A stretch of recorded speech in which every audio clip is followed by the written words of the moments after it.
Première céréale cultivée au monde, le maïs devance le blé, le riz, l'orge, le sorgho et bien d'autres céréales. Mais revenons à la base, de quoi se compose le maïs?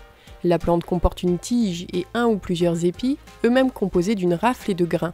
Ces grains contiennent un germe, l'amande farineuse et l'amande vitreuse, protégées par l'enveloppe. Chaque partie du maïs est utilisée.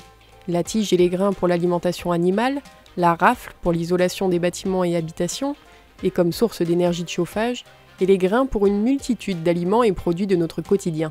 Nous consommons du maïs à longueur de journée sans le savoir.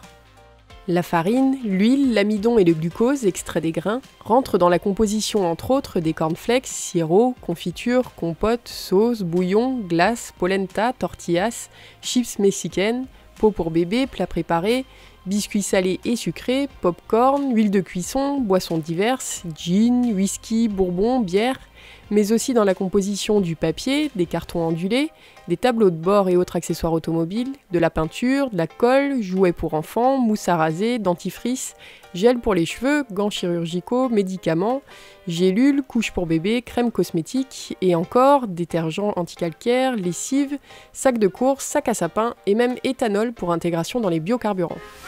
On distingue 3 familles de maïs cultivés. Le maïs grain, dont on vient de parcourir les applications diverses, le maïs doux, cultivé en tant que légume à part entière, qui sera vendu entier frais en barquette ou dont les grains seront mis en conserve ou surgelés, et enfin le maïs semence, qui sert à produire des grains que pourront semer par la suite les maïsiculteurs.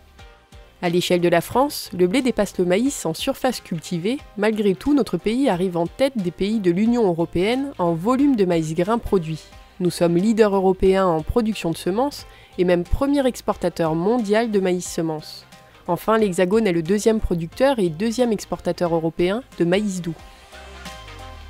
Le maïs n'a pas fini de nous étonner, des ingénieurs planchent actuellement sur ses utilités futures, fibres pour textiles et vêtements, aérogel, produits pour ralentir le vieillissement de la peau, montures de lunettes, etc.